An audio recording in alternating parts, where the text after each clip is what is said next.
Dr. Wise, is there developing research or treatment news that prostate cancer patients should know about?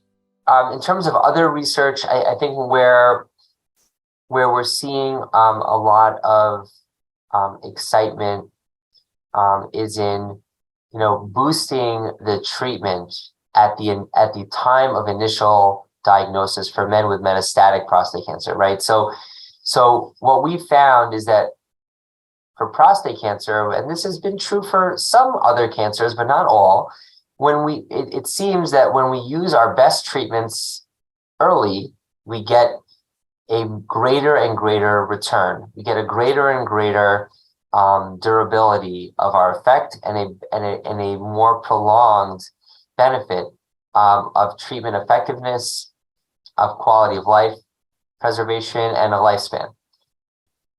That has really been, I would say, one of the key take-home points from the last 5 years. And so what's exciting in the field is that we're continuing to go in that direction. So, for example, there are clinical trials now testing some of the new CDK4/6 inhibitors like abemaciclib or Verzenio,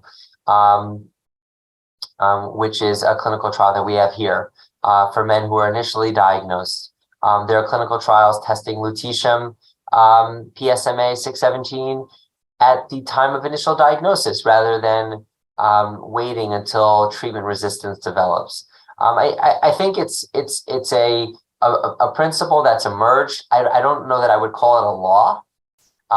If it were, we wouldn't have to do clinical trials, and that's because, of course, with more exposure to these treatments, there is potential for more cumulative side effects. With more combinations of treatments, there's more potential for additive side effects that can occur from that combination.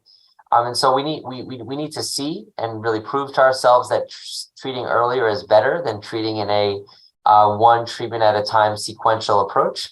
But I think that the lesson from many other cancers has really been that combination treatments have been the most effective treatments. And I think that now that we have additional effective treatments that have been approved as a standalone strategy, what's exciting now is that we're now seeing the combination of these strategies into 1, 2, 3, 4 drug regimens, and can we cure? And that's, of course, what we're really hoping for. That's what we're all striving for in oncology. And so that's, I think, where a lot of the excitement is in oncology right now.